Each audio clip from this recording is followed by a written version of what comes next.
Biru academy के YouTube channel आप सभी साथियों का स्वागत है। डियर बात करेंगे शिक्षा जगत से जुड़ी हुई तमाम महत्वपूर्ण खबरों पर।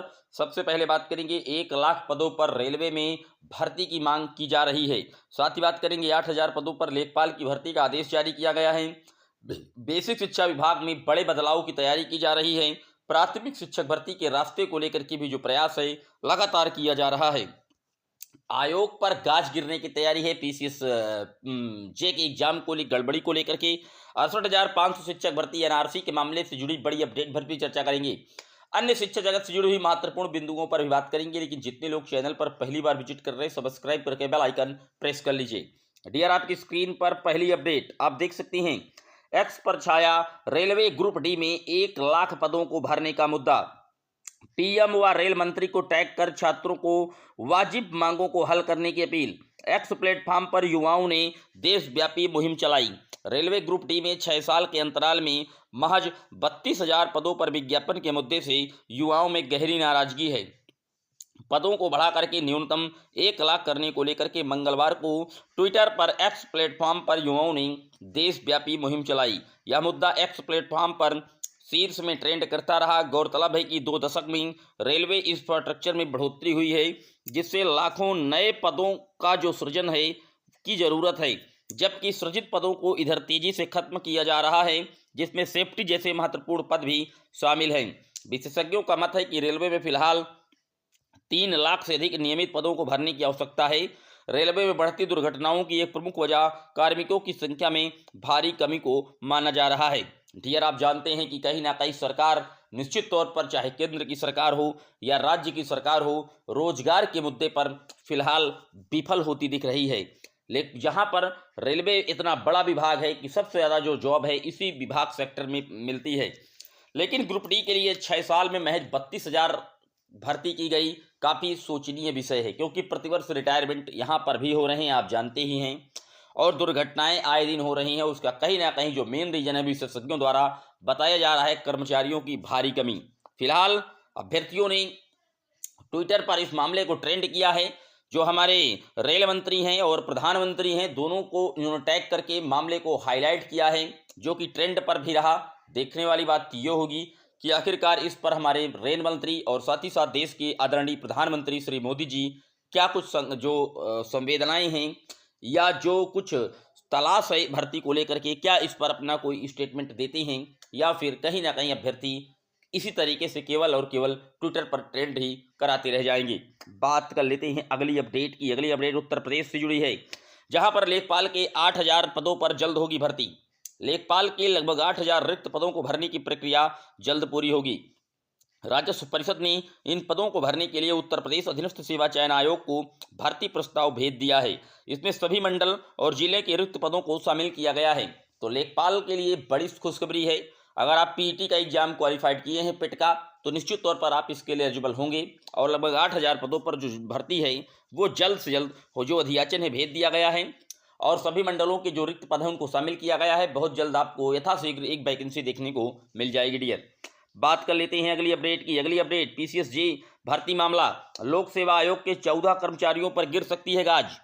पीसीएस जे 2022 भर्ती में हुई गड़बड़ी के मामले में उत्तर प्रदेश लोक सेवा आयोग के 14 कर्मचारियों पर गाज गिर सकती है। अनियमितताओं की जांच के लिए सोमवार को हाईकोर्ट की पहली बार न्यायिक आयोग गठित किए जाने से हुई किरकिरी के बाद इसके आसार बढ़ गए हैं। पीसीएस जे के 302 पदों पर हुई भर्ती की प्रक्रिया और अनियमितताओं को लेकर के आयोग की भूमिका शुरू से सवालों के घेरे में है। खुद को पाक साफ बताने वाला आयोग के अभ्यर्थियों ने जब हाई कोर्ट में पोल खोली तो फायर ऑन यू टर्न मारना पड़ा। हाईकोर्ट में न सिर्फ कापियां पेश करनी पड़ी, बल्कि सभी अभ्यर्थियों की कापियों की स्क्रूटनी भी करानी पड़ी। इसमें कापियों की अदला बदली पकड़े जाने के बाद आयोग ने 3 अधिकारियों को निलंबित किया है।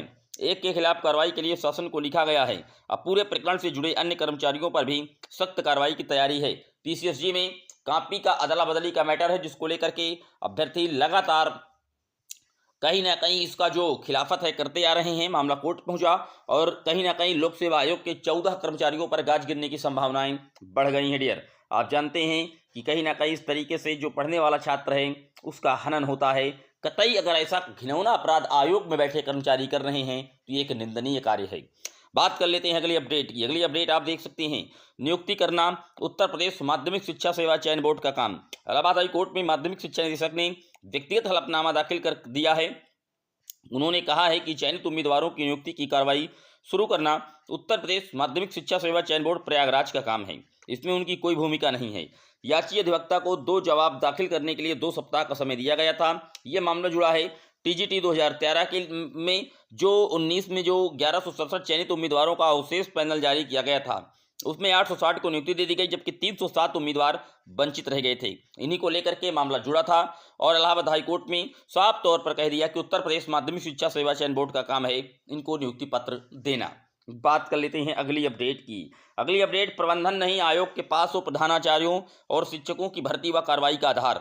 यानी कि जो अभी मैनेजमेंट देखते हैं कि शिक्षकों की भर्ती और कहीं ना कहीं आप जानते हैं जो मैनेजमेंट वाले विद्यालय हैं उनको लेकर के अब ये एक बड़ी जो कार्रवाई की मांग की जा रही है कि जो अब इनका मैटर है वो अभी शिक्षा सेवा चयन आयोग के प्रमुख सचिव ने उच्च शिक्षा को इस संबंध में पत्र लिखा है कि जो जिम्मेदारी है वो इनकी अब कहीं ना कहीं आयोग देखे। अगर प्रबंधन तंत्र के माध्यम से रहेगा तो निश्चित तौर पर जो गड़बड़ियां हैं उजागर होती रहेंगी, धांधली की लगातार खबरें आती रहेंगी। तो इसके लिए अब जो जिम्मेदारी है वो आयोग को देने के लिए उच्च शिक्षा को इन्होंने पत्र लिख दिया है। डियर, बात कर लेते हैं अगली अपडेट की।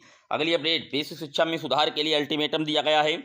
मुख्यमंत्री दर्पण डैशबोर्ड पर बेसिक शिक्षा की स्थिति सुधारे नहीं सुधर रही है।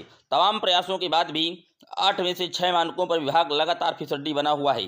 शिक्षा महानिदेशक ने मंगलवार को सुधार के लिए प्रदेश के सभी बेसिक शिक्षा अधिकारियों को एक और मौका देते हुए चेतावनी जारी की कि सभी बीएसए को ग्रेडिंग को सुधारने के लिए 1 महीने का समय दिया जाता है।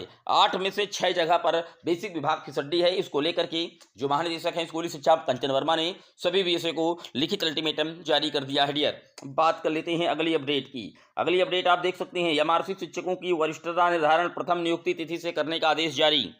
प्रथम नियुक्ति तिथि 2018 से होगी। एमआरसी शिक्षकों की अंतर जनपदीय ट्रांसफर में वरिष्ठता की गणना, आप जानते हैं ट्रांसफर को लेकर के जो वरिष्ठता सूची है बनाई जा रही है।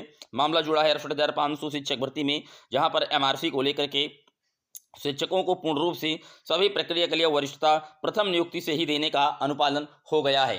निश्चित तौर पर जैसे ही अब जो कहीं ना कहीं प्रमोशंस होंगे तो एक जो विकल्प है नई शिक्षक भर्ती का वो भी देखने को मिल सकता है। यहाँ पर आप देख सकते हैं शिक्षा मंत्री न्यायपालिका से बड़े नहीं हैं। इस देश में वही होगा जो न्याय के लिए न्यायमूर्ति द्वारा आदेश दिया जाता है। उच्च और उच्चतम न्यायालय द्वारा उत्तर प्रदेश सरकार को 2 महीने के अंदर 27,713 पदों पर भर्ती प्रक्रिया कराने के लिए आदेश दिया गया था। अब देखना है कि मंत्री जी सर्वोच्च हैं कि हमारे देश की न्यायपालिका। आप जानते हैं डियर, 68,500 के जो बचे पद थे 27,713 उनकी भर्ती नए सिरे से करवाने के लिए इलाहाबाद हाई कोर्ट ने जजमेंट दिया था। हालांकि मामला सुप्रीम कोर्ट तक पहुंचा था, सुप्रीम कोर्ट ने भी अलाउ किया था हाई कोर्ट के जजमेंट को। और अब देखने वाली बात यह होगी कि अभ्यर्थी कह रहे हैं कि आयोग पर उन्होंने साफ तौर पर धरना भी दिया और ये बातें भी रखी कि हमारे यहाँ न्यायपालिका कहीं ना कहीं पावरफुल है, ना कि कोई मंत्री पावरफुल है। देखने वाली बात यह होगी कि आखिरकार जो 27,713 पदों पर 2 माह के अंदर विज्ञापन जारी करने की बात की गई थी उस पर क्या कुछ होता है। मंत्री जी की बात सही निकलती है, वो दमदार हैं, या हमारे यहाँ न्यायपालिका सर्वोच्च है। लगातार इस तरीके के जो अभ्यर्थी हैं वो ट्वीट करके कहीं ना कहीं सरकार को जगाने का काम कर रहे हैं। साथ ही छात्रों ने कहा है कि प्रोपोगंडा नहीं, भर्ती करे सरकार। छात्रों ने प्रदेश सरकार की ओर से 1,32,000 प्रति विद्यालयों में 66,000 विद्यालयों को आदर्श स्कूल बनाने यानी कि घोषणा को प्रोपोगंडा बता दिया है। डीएलएड मोर्चा के प्रदेश अध्यक्ष रजत सिंह का कहना है कि अगर सरकार अपनी इस घोषणा को लेकर के जरा भी गंभीर है तो सबसे पहले काम यह करे कि परिषदीय विद्यालयों में रिक्त पड़े 1,42,000 पदों को तत्काल भरा जाए। क्यों? क्योंकि आप जानते हैं 1,42,000 पदों का डाटा खुद केंद्रीय शिक्षा मंत्रालय ने दिया था। जब केंद्रीय शिक्षा मंत्रालय कह रही है कि उत्तर प्रदेश में अकेले 1,42,000 पद रिक्त हैं और नई शिक्षा जो कहीं ना कहीं नीति आई है न्यू एजुकेशन पॉलिसी यानी NEP 2020 उसके तहत ट्रेंड शिक्षकों की आवश्यकताएं हैं पढ़ाने के लिए, तो उसके लिए नई शिक्षक भर्ती का रास्ता सबसे पहले खोलना होगा। तभी आप कहीं ना कहीं जो विद्यालयों की स्थिति है उस पर सुधार कर सकते हैं। फिलहाल देखने वाली बात यह होगी कि आखिरकार बेसिक विभाग में जो शिक्षकों की भारी कमियां हैं उनको आखिरकार कब तक स्वीकार करते हैं हमारे बेसिक मिनिस्टर संदीप सिंह जी, क्योंकि वो लगातार 7 साल से इतना अनुपात बना दिए हैं कि आज तक उनका अनुपात कहीं पर भी कमज़ोर नहीं हो रहा है। वो हर बार सदन में अनुपात और समानुपात को एकदम फिट बना देते हैं अपने कागजी आंकड़ों से। उम्मीद करता हूँ सारे डाउट क्लियर हुए होंगे। कैसा लगा शिक्षा जगत से जुड़ा हुआ ये वीडियो कमेंट करिएगा। पहली बार आए सब्सक्राइब कर लीजिएगा। फिर मिलेंगे एक और वीडियो में, तब तक के लिए जय हिंद, जय भारत।